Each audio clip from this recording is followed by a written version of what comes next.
Hi, நான் மேகலா. பூர்வீக சொத்து பிரச்சனை தீர்ந்து நம்ம கடனும் தீர்ந்து செல்வ செழிப்போட வாழ்கிறதுக்கு நம்ம வீட்டில் கலசம் வைக்கணும். இந்த கலசத்தை அமாவாசை இல்லைன்னா பௌர்ணமி நாட்களில் தான் ஆரம்பிக்கணும். இந்த கலசத்தை மாதத்துக்கு ஒரு தடவை இல்லைன்னா 15 நாளைக்கு ஒருக்க மாற்றிக்கலாம். அமாவாசை அன்னைக்கு இல்லைன்னா பௌர்ணமி அன்னைக்குன்னு மாற்றிக்கலாம். இந்த கலசம் தயார் பண்ணுறதுக்கு நம்ம எப்போதுமே நீர் கலசம் வைப்போம், அரிசி கலசம் வைப்போம், நாட்டு சக்கரை கலசம் வைப்போம், ஏதாவது ஒரு கலசம் வைப்போம். இந்த தடவை பூர்வீக சொத்து நம்ம கைக்கு வரணும், அதில் உள்ள பிரச்சனைகள்லாம் தீரணுங்கிறதுக்காண்டி ஒரு கலசமோ, நம்ம கடனெல்லாம் தீரணுங்கிறதுக்காண்டி ஒரு கலசமோ, செல்வ செழிப்போட வாழணுங்கிறதுக்காண்டி ஒரு கலசமோ நம்ம வைக்கணும்னா வைக்கலாம். 3 கலசம் வைக்கணும்னா வைக்கலாம். இல்லை ஏதாவது ஒரு கலசம் தான் நம்மளால் வைக்க முடியும்னா ஒரு கலசம் கூட நம்ம வச்சுக்கிடலாம். இந்த 3 கலசமுமே ஒரே மாதிரி தான் வைக்கணும். அந்த கலசத்துக்கு மேலே நம்ம தேங்காய் வைப்போம். 3 கலசத்துக்குமே தேங்காய் வைக்கக்கூடாது, ஏதாவது ஒரு இதுக்கு தான் தேங்காய் வைக்கணும். இந்த கலசம் வைக்கிறதுக்கு ஒரு தாம்பூலத்தட்டு எடுத்துக்கணும். தாம்பூலத்தட்டு இல்லைன்னா வாழை இலை எடுத்துக்கலாம். இந்த வாழை இலைக்கு மேலே 6 அரசை இலை வைக்கணும். அரசை இலை கிடைக்கலைன்னா ஒன்றும் பிரச்சனை இல்லை. அரசை இலை கிடைச்சா அரசை இலை இந்த கலசங்களுக்கு வச்சுக்கலாம். 3 கலசம் வைக்கணும்னு சொன்னதுனால 3 கலசம் கண்டிப்பாக வைக்கணும்னு இல்லை, ஏதாவது ஒன்று வச்சா கூட போதுமானது தான். உங்களுக்கு 3 கலசம் வைக்கணும்னு நினைப்பிருந்தா உடனே 3 கலசம் கிடைக்கலைன்னா 16 நாளைக்கு ஒருக்க கலசம் மாற்றும் பொழுது ஒரு கலசத்தை 2 கலசம் ஆக்குங்க, இல்லைன்னா 2 கலசத்தை 3 கலசமாக ஆக்குங்க. அந்த கலசம் வைக்கிறதுக்கு தாம்பூலம் எடுத்து வச்சுருப்போம். அந்த தாம்பூலத்துக்கு மேலே இல்லை தாம்பூலம் இல்லைன்னா வாழை இலை எடுத்து வச்சுருப்போம். அந்த வாழை இலைக்கு மேலே 6 அரசை இலை எடுத்து வைக்கணும்.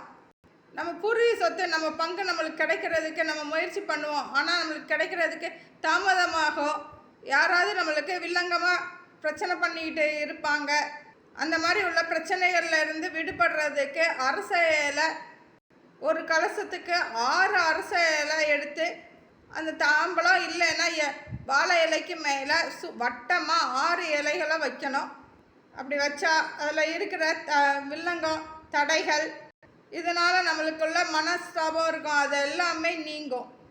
அந்த இலைக்கு மேலே நம்ம பூர்வீக சொத்துக்காண்டி இது பண்ணும்போது அந்த பூர்வீக சொத்தோட மண் கிடச்சிச்சின்னா அந்த மண்ணை கல்லை எடுத்துகிட்டு கல்லை நீக்கிட்டு அந்த அரச இலை மேலே பரப்பிக்கணும்.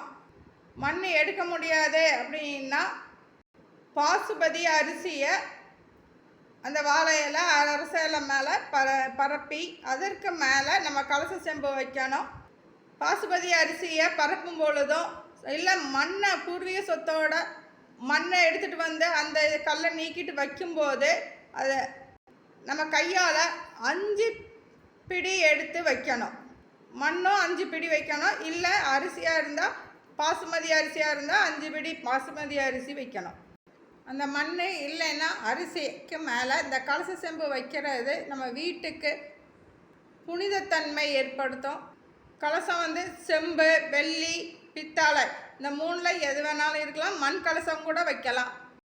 கலசம் வச்சா நம்ம வீடு செழுமையாகவும் செழிப்பாகவும் இருக்கும். நம்ம கலசத்தில் சில பொருட்கள் எல்லாமே நம்ம சேர்க்கணும். அந்த பொருட்கள் சேர சேர நம்மளோட செல்வங்களும் சேரும், நம்ம கடங்கள்லாம் குறைந்து நம்ம பூர்வீக பிரச்சனையில் இருக்கிற எல்லா பிரச்சனைகளுமே தீர்ந்து நம்மளுக்கு பூர்வீக சொத்தம் நம்மளுக்கு கிடைக்கும். பூர்வீக சொத்தில் இருக்கிற வில்லங்களும் நீங்கும். கலசத்துக்குள்ள கொஞ்சமாக பாசுபதி அரிசி போட்டுட்டு அந்த கலசத்துக்குள்ள ஆமை சிலை போடணும். ஆமை சிலை இருந்துச்சுன்னா ஆமை சிலையை போடணும். போடும்போது நம்மளுக்கு நேர்மறை ஆற்றல் கிடைக்கும். பூர்வீக சொத்தில் எதுவும் பிரச்சனை இருந்தாலுமே அந்த பிரச்சனையெல்லாம் சண்டை சச்சரவுகள்லாம் நீங்கி நம்மளுக்கு முறைப்படி நம்மளுக்கு கிடைக்கிற பங்குகள் நியாயமான பங்குகள் கிடைக்கும். இந்த கலசம் வைக்கிறதுனால இந்த கலசத்தினால் கிடைக்கிற நன்மைகளை இந்த ஆமை பெருக்கி நம்மளுக்கு அதிர்ஷ்டத்தை கூட்டித்தரும். ஆமை விஷ்ணுவோட அவதாரங்கிறதுனால கலசத்துக்குள்ளே வைக்கிறதுனால அந்த கலசம் மூலம் விஷ்ணுவோட ஆசீர்வாதமும் நம்மளுக்கு கிடைக்கும், அருளும் கிடைக்கும்.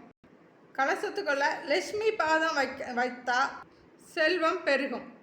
குபேரனின் சாவி இந்த குபேர சாவியை கலசத்துக்குள்ளே வச்சோம்னா நம்ம வீட்டில் செல்வம் ஐஸ்வர்யம் பெருகும்.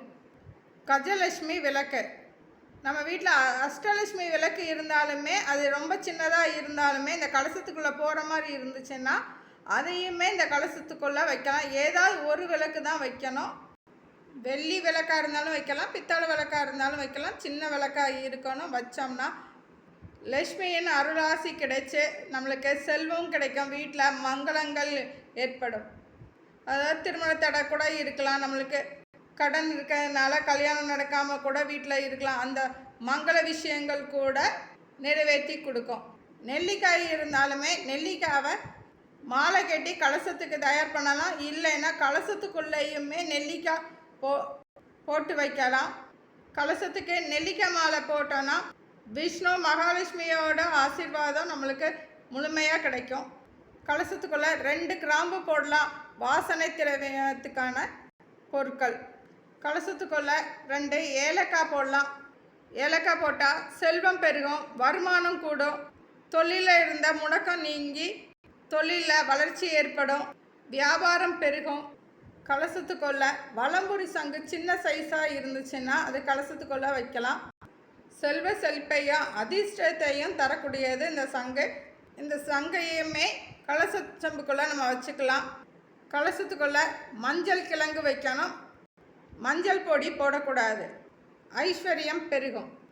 சின்ன துண்டு பச்சை கற்பூரம் போடணும். பச்சை கற்பூரம் போட்டால் வாசனமாகவும் இருக்கும், செல்வமும் அதிகரிக்கும்.